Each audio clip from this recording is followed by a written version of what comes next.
తెలుగుదేశం పార్టీతో రాజకీయ జీవితం ప్రారంభించిన చాలా మంది నేతలున్నారు. ఉమ్మడి రాష్ట్రంలో చాలా మంది కొనసాగుతూ వచ్చారు. అయితే 2024 ఎన్నికల్లో మాత్రం చాలా మంది క్రియాశీలక రాజకీయాలకు దూరమయ్యారు.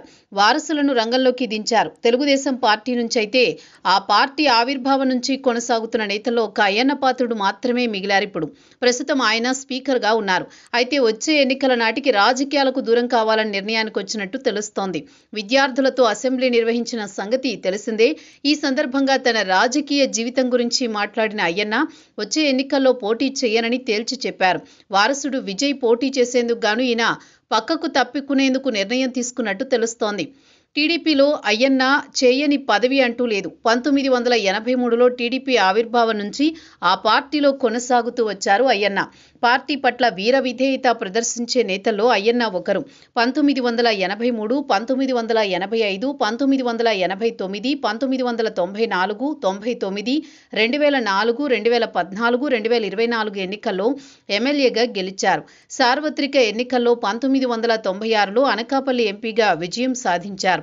అయితే ఎమ్మెల్యేగా గెలిచి టీడీపీ అధికారంలోకి వచ్చిన ప్రతిసారి ఆయన మంత్రి పదవి చేపడుతూ వచ్చారు. ఈసారి మాత్రం చంద్రబాబు ఆయన పెద్దరికాన్ని గౌరవిస్తూ స్పీకర్ పదవి ఇచ్చారు. రాజకీయాల్లో అన్ని రకాల పదవులు అనుభవించారు అయ్యన్న. ఇక చాలు అన్న సంతృప్తితో ఉన్నారు. వాస్తవానికి ఆయన కుమారుడు విజయ్ 2024 ఎన్నికల్లో పోటీ చేయాల్సి ఉండేది.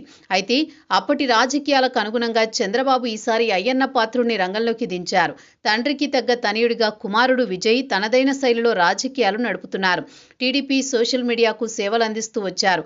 2024లో అనకాపల్లి పార్లమెంటు స్థానం నుంచి పోటీ చేయాలని భావించారు. అయితే ఒక కుటుంబానికి ఒకటే టికెట్ అన్న నిబంధన విధించడంతో వెనక్కి తగ్గారు. అయితే ఈసారి క్రియాశీలక రాజకీయాల నుంచి అయ్యన్న దూరం కానున్నారు. ఆయన కుమారుడు పోటీ చేయడం పక్కా అని కూడా తేలిపోయింది.